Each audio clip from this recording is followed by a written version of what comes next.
अक्सर जब हम छत्तीसगढ़ के सुकमा का नाम सुनते हैं तो लोगों के मन में एक अलग तस्वीर बनती है। लेकिन अब यहाँ एक नई कहानी लिखी जा रही है। ऐसी कहानी जहाँ आदिवासी महिलाएं अपने हुनर से नए बिजनेस खड़े कर रही हैं, कमाई कर रही हैं और दूसरों के लिए भी मिसाल बन रही हैं। तो आइए चलते हैं सुकमा और देखते हैं एक झलक।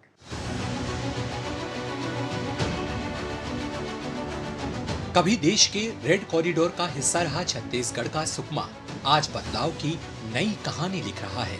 ये बदलाव आदिवासी समुदायों के जीवन में खुशहाली, आत्मविश्वास और नई उम्मीदें लेकर आया है।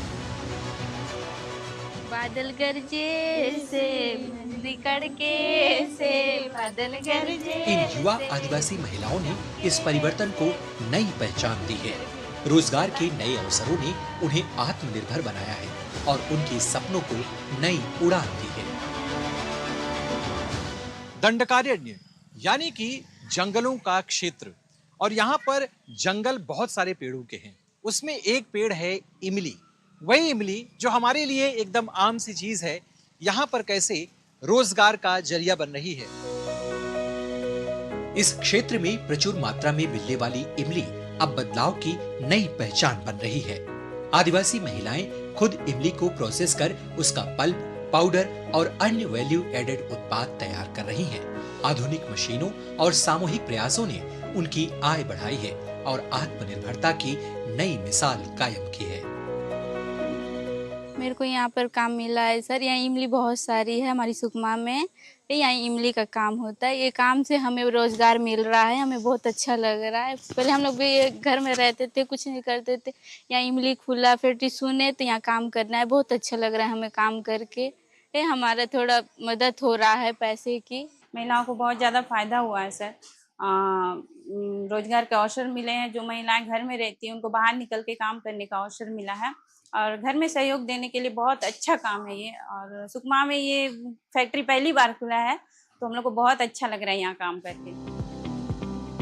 स्थानीय प्रशासन की पहल दंडकारण्य फूड्स के जरिए बस्तर की जैविक इमली अब जंगलों से निकलकर बड़े बाजारों तक पहुंच रही है। इस आधुनिक प्रोसेसिंग सेंटर में इमली को पल्प और अन्य वैल्यू एडेड उत्पादों में बदला जाता है। इससे आदिवासी महिलाओं को रोजगार मिला है और स्थानीय वन उपज को नई पहचान के साथ बेहतर बाजार भी। अभी फिलहाल 20 लोग काम कर रहे हैं, डायरेक्ट और इनडायरेक्ट। यहाँ हमारा इमली प्रोक्यूरमेंट के लिए समूह के दीदी लोग बहुत लोग काम करा था, जो इमली लेने ले हमको प्रोक्यूरमेंट के लिए बहुत हेल्प करा है। बदलते हालात के साथ इस क्षेत्र की महिलाएं भी आत्मनिर्भरता की नई मिसाल बन रही हैं। बढ़ते पर्यटकों को देखते हुए वे छोटे छोटे कैफे और स्थानीय खान पान केंद्र चला रही हैं, जिससे उनकी आय बढ़ रही है और नए रोजगार के अवसर भी पैदा हो रहे हैं। सुकमा की ये कहानी बताती है कि जब विकास अंतिम छोर तक पहुंचता है तो बदलाव सिर्फ जिंदगी नहीं, पूरी पीढ़ी की दिशा बदल देता है। यही है आत्मनिर्भर, समावेशी और बदलते नेक्स्ट जेन भारत की असली पहचान। क्या किसी शहर